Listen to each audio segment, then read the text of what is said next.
বলুন।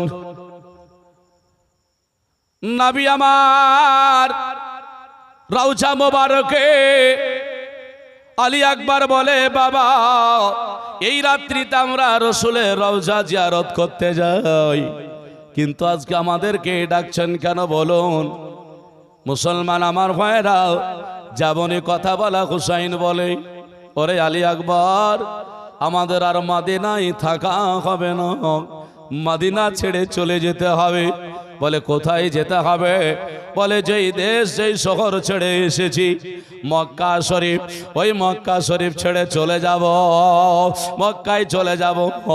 উনি বলছেন বলে, ও আব্বাজান এইখানে করে বাদশাহ শাহিন শাহ নবী মুস্তাফা আরাম করে, আমরা নবীকে ছেড়ে কেন যাব? বলো কথা পরে শুনিও বেটা, আমার কথা শুনো। এই বলে সকলকে একের পর এক বোঝায়। কাশিম বলে, চাচা আপনি কি কথা মারে শোনাচ্ছেন বলুন? আমি যাব না, আমি যাব না। কে কি বলেছে বলুন?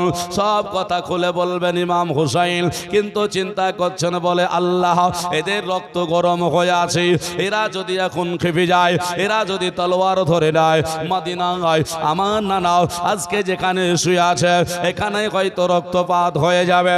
বলে না, বলল শোনো সকলকে আমি মক্কা শরীফে গিয়ে কথাগুলো বলবো। একা করে করে সবাইকে আপনার যেন বুঝিয়ে একটা কথা বললেন, বলে শোনো আজকে রাত্রিতে আমাকে তোমরা কেউ খোঁজ করবে না, তোমরা যে যা পারবে আমল করে নাও, আর রাত্রিতে একটু তোমরা শুয়ে যাবে, আর আমাকে তোমরা কেউ খোঁজ করবে না। আমি সারাটা রাত জিন্দগির মতো শেষ জীবনের মতো আমার রাসূলুল্লাহর রওজাটা জিয়ারত করে যাব। আর মনে হয় আমার নসিবে আল্লাহর নবীর রওজা জিয়ারত করা হবে না। আপনারা কবর জিয়ারত করেন? হ্যাঁ, কিছু কিছু মানুষ আবার কবর জিয়ারত তুলে দিয়েছে গো, হ্যাঁ না? বলছি দোয়া টোয়া কিছু নাই, নাউজুবিল্লাহ মিন জালিক। আসলে চোখ নাই কথাটা বলে না মুসলমান। আল্লাহ পাক রব্বুল আলামিন কোরআন মাজিদের মধ্যে বলেছেন, আলহাকুমুত তাকাসুর হাত্তা যুরতুমুল মাকাবির। আয়াতটা দেখবেন আল্লাহ পাক রব্বুল আলামিন বেশি বেশি করে যারা ইন্তেকাল করেছেন, কবরে গিয়েছেন, তিনাদের দিকে নজর করতে বলেছেন। তিনাদেরকে দেখো, তিনাদের দিকে ফলো করো, তিনাদের জন্য একটু দোয়া করো। জোরে বলি সুবহানাল্লাহ। নবী মুস্তাফার নওয়াসা ইমামে হুসাইন উনি যেন নানার কবর জিয়ারত করবেন জান্নাতুল বাকি। আপনারা জানো সাহাবাই কেরাম শুয়ে আছেন। মুসলমান এখানে কোনো হাজি যদি থাকেন আমার একটা কথা মিল করে নেন তো, কথাটা সত্য নাকি আমি ভুল বলছি সেটা দেখবেন, তাই না?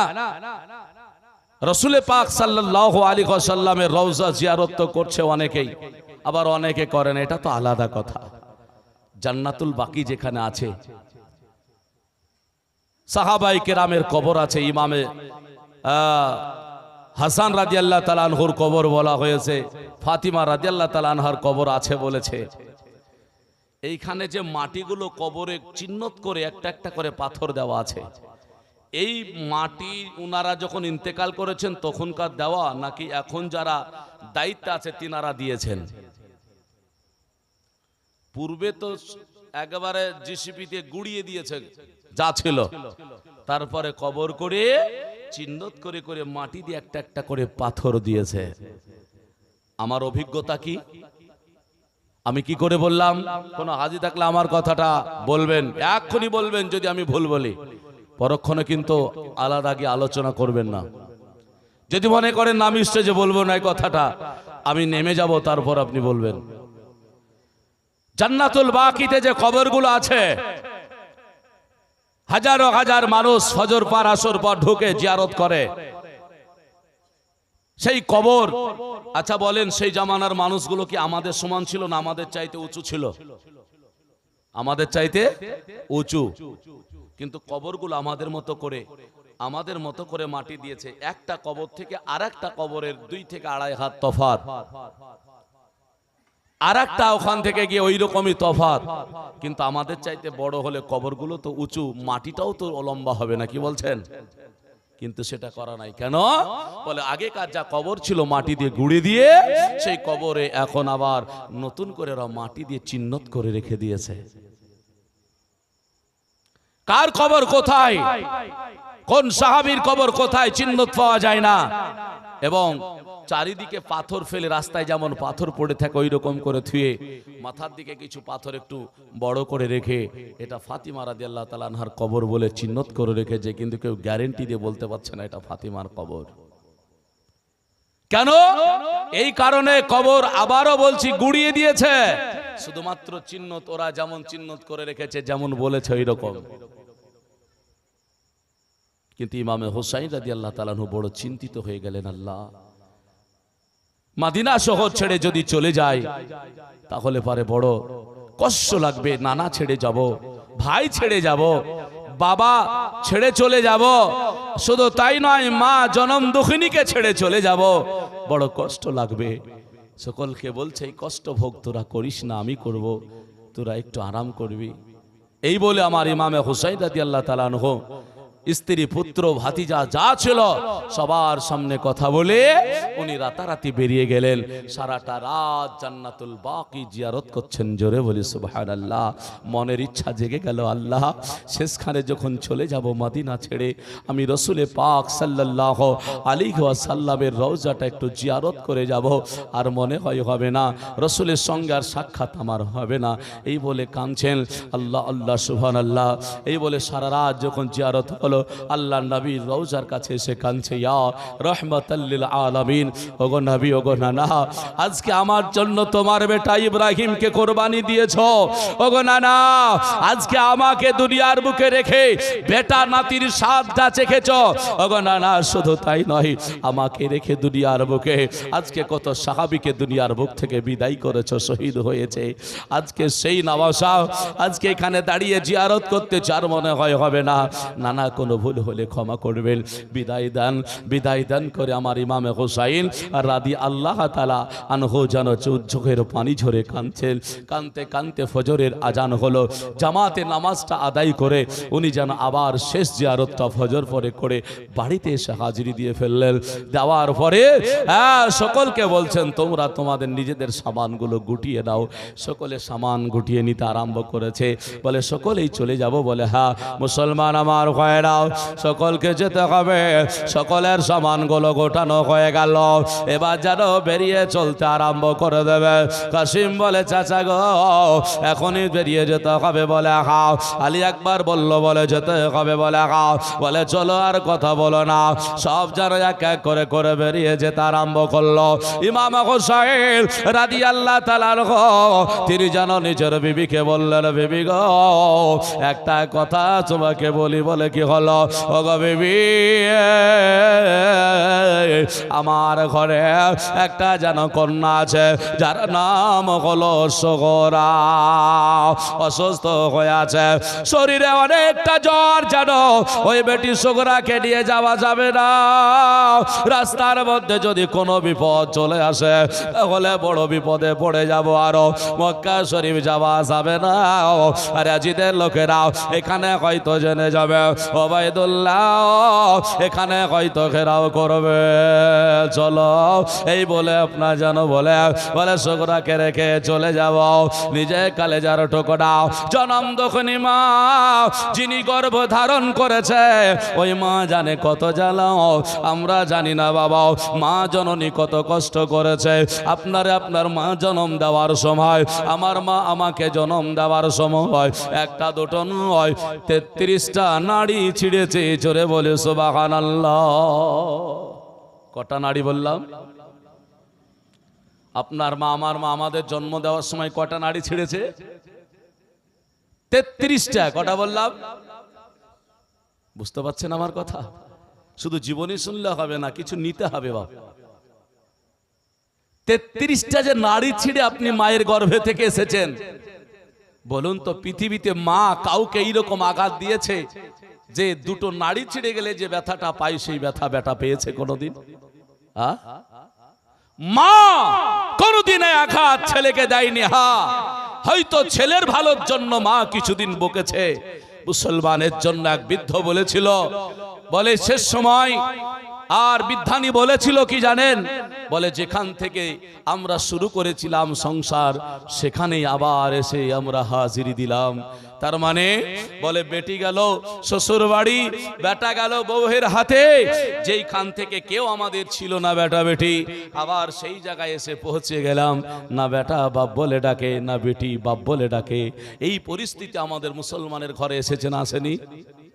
এসেছে না? এসেছে। বাপ যখন মারা গেল, মা যখন মারা গেল, 50,000 টাকা দিয়ে গরু কিনে কুল খতম দিয়ে জান্নাতে ভরবে। এবার আপনাদের দিকে কুল খতম হয় না? হয় না? ছোট না বড়?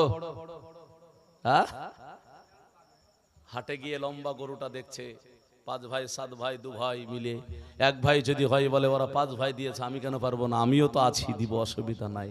দরকার হলে 10 কাটা ভুই বন্দুক দিয়ে দিয়েছে, আছে না নাই? ভুই বন্দুক দিয়ে দেয় না, দেয় না? মুসলমান শুনুন, জান্নাতে বাপ মাকে ভরার জন্য ভুই বন্দুক দিলেন, ওদিকে একটা হারাম কাজ করলেন, এদিকে আপনি যে কাজগুলো করছেন এখানেও কিছু আপনার হারাম ঢুকে আছে। এর জন্য আমাদেরকে ফতোয়া দিয়েছে বাপ, কুল খতম দেওয়ার নিয়ম আমরা জানি না। যেই মা যেই বাপ দুনিয়ার মুখে এক মুঠো ভাতের জন্য কান্না করেছে, সেই মাকে আমরা হয়তো বাপকে আমরা ভাত দিতে পারিনি, অথচ সেই বাপকে জান্নাতে দেওয়ার জন্য লোকজনকে খাওয়ানোর জন্য একবারে ব্যস্ততায় পড়ে আছি।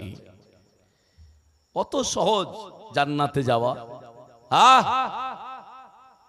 মুসলমান, এগুলো আমাদেরকে নিতে হবে। শুধু তাই নয়, বাড়িতে বাবা মা পড়ে আছে, পীর সাহেবের কদম গিয়ে চুমতে আরম্ভ করেছেন। যে মায়ের কদম তলে জান্নাত, নবী বলছেন আল জান্নাতু তাহতা আকদামি উম্মাহাতুকুম, রাসূল বলছেন তোমার মায়ের কদম তলে তোমার জান্নাত। আর তুমি তোমার মাকে দেখলে না, তুমি তোমার পীর সাহেবের কদম তলটা চেপে ধরে বসে আছো। আছে না নাই? আমাদের আছে। আপনাদেরকে বলে যাই শুনুন, আমি কুল খতমের বিরোধিতা করতে চাইছি এটা নয়, পীরের বিরোধিতা করতে চাইছি এটা নয়। আমাদের সমাজ হলো এটা যে আমরা বাবা মাকে ছেড়ে দিয়ে আমরা যেই কাজগুলো বাবা মার হক ছিল না করে করছি, সেটা আমাদের হবে না, হবে না, হবে না। বাবা মা যদি নারাজ হয়ে যায়, পীর সাহেবের কদম তলে পড়ে থেকে জান্নাত যাওয়া যাবে না, যাবে না। এর জন্য সংশোধন হয়ে যান। বন্ধুগণ আমার, ভাইরা, ইসলাম দরদি মুসলমানেরাও, আপনাকে বলে যাই, বাবাকে দুনিয়ায় দুটো খাওয়ান, মাকে দুনিয়ায় দুটো খাওয়ান। আজকে যদি খাওয়াতে পারেন তাহলে কবরে সেই কুলখানিটা কাজে লাগবে, আর যদি এখানে করে না খাওয়ান তো কাজে লাগবে না। দ্বিতীয়টা, কুলখানির নিয়মটা শুনে রাখুন, বাড়ির পাশে গরিবটা আছে, যদি দাওয়াত না দিয়ে বড় লোকটা দেন, কাজ হবে না। গরিবটাকে দাওয়াত দেন, গরিবটাকে আগে দেন, তবে কার কাজ হবে। গরিব বাদে দাওয়াত দিয়েন না। বিধবা মহিলা আছে, ওকে দাওয়াত করে না কেন? বলে আজকাল কুল খতমে ওই বিধবা মহিলাটাকে ডাকলে পারে কিছু দিবে না ও, আর বড় লোকটাকে দিলে চলে আসছে মাল বাড়িতে। না কি বলছেন? কুল খতমের দাওয়াত করবেন, বাড়িতে বলে আসবেন যে আমার বাড়িতে যেন কোনো গিফট না যায়। দেখে নিয়েন বাড়ির বউগুলো আর কাউকে দাওয়াত করতে বলবে না। দেখিয়েন, বাপ মরেছে তো 4টে ভাই, ও বলছে আমাকে বলো, ওর বউ বলে আমাকে বলতে হবে, আমার বাপের গোষ্ঠী আমার একে বলতে হবে, বলে গিফট বন্ধ হবে। বলবে দেখবেন ও বলতে হবে না, তেল খরচ করে দিতে খাবার লেগে আসবে। আমি যা বলছি আপনি দেখে নিয়েন, হ্যাঁ না? এই আমাদের সমাজে আছে। এর জন্য খবরদার, গরিব যত পারবেন তত খাওয়ান, তবে কাজে লাগবে, নচেত কাজে লাগবে না। আমার ইমামে হুসাইন রাদিয়াল্লাহু তাআলা আনহু, মুসলমান, উনি আপনার কি শিক্ষা দিয়েছেন একটা একটা করে শুনলে বুঝতে পারবেন। তবে জীবনীটা একটু এগিয়ে যাই, আকাইদের ভালো কথাগুলো একটু একটু বলবো। তখন আমার যেন জনম দুঃখিনী মা, উনার আপনার যেন বলতে আরম্ভ করলেন, হুসাইনকে বলে, ওগো স্বামী গো, আপনি এমন একটা কথা বললেন আমি আর সহ্য করতে পারছি না। বলে কেন? বলে শুনে রাখুন একটা কথা, আমি যারে গর্ভে ধরে জন্ম দিয়েছি আমি জানি ওর ব্যথা কতটা। তো কি বলতে চাইছো বিবি? বলে সুগরাকে সঙ্গে নিয়ে যাব। হুসাইন বলছে শোনো বিবি, আজকে যদি সুগরাকে নিয়ে যাই, রাস্তায় কত বিপদ হয়ে গেলে কি হবে বলো? কি করতে হবে? তাহলে এখানে কার কাছে রেখে যাব? বলে আমরা সবাই চলে যাব। এই বাড়িটার মধ্যে থাকতে পারবে? থাকতে পারবে না। তো কার কাছে রেখে যাব? হুসাইন রাদিয়াল্লাহু তাআলা আনহু বললেন, কেন ওনার যে নানি আছে যার নাম হলো উম্মে সালমা, ওই ওনার নানির কাছে রেখে যাব, তারপরে আমরা কিছুদিন পরে এসে আবার নিয়ে যাব। তখন বিবি বললেন তাহলে ঠিক আছে চলুন। মুসলমান আমার সবাই যখন মালগুলো গুটিয়ে নিয়ে বেরোতে আরম্ভ করেছে, সুগুরা আব্বা হুজুরের কাছে গিয়ে বলছে, আব্বা ওগো আব্বা আজকে বলুন না কেন আমার রেখে যাবেন? বলে হাও। ওগো আব্বা কি অপরাধ হয়ে গেল, কি অন্যায় করে ফেললাম? বেটি কাঁদছে, বলে আল্লাহ আমার দ্বারাতে কি অপরাধ হয়ে গেল? আমার আব্বা মাকে রেখে যেন চলে যেতে চাইছে, আমার মা আমাকে রেখে চলে যাবে। সুগুরা কাঁদে। হুসাইন বলে, বেটি সুগুরা কাঁদিও না রে, আজকে তোমার শরীরে যেন অনেকটা জ্বর এসেছে, তুমি যদি চলে যাও আমার সঙ্গে তাহলে রাস্তায় বিপদ হয়ে যেতে পারে। না না না, তোমাকে পরে এসে নিয়ে যাব। ও বাবা কার কাছে আমি থাকবো? বলে কেন না, তোমার নানি উম্মে সালমার কাছে আমি যেন রেখে যাব। যেমন এই কথা বলা, সগরা কানতে কানতে বলে, মা ওগো জনব দুঃখিনী মা, আমার একটা কালেজার ভাই আছে, আমি যারে কোলে না নিলে একদিনও থাকতে পারি না, যার নাম হলো আলী আসগার বাচ্চা ছেলে, ওই ছেলেটাকে আপনিও নিয়ে যাবেন। মা বলছে, আরে বেটি, বলে মা সকলকে নিয়ে যাবেন, আমাকেই শুধু রেখে যাবেন? বলে হ্যাঁ। ওগো মা এক ফোঁটা কি চোখের পানি বেরোয় না? মাকে দেখে দিয়ে সেই সময় চোখের পানি ফেলতে লাগলো। বলছে, বেটি রে নিরুপায় হয়ে গিয়েছি, কিছু মনে করিস না, তোকে পরে এসে তোর আব্বা তোর ভয়েরা নিয়ে যাবে। তাই নাকি? বলে মার কাছে একই কথা শুনলো। বলছে, মা আমার ভাই টালি আসগারকে একবার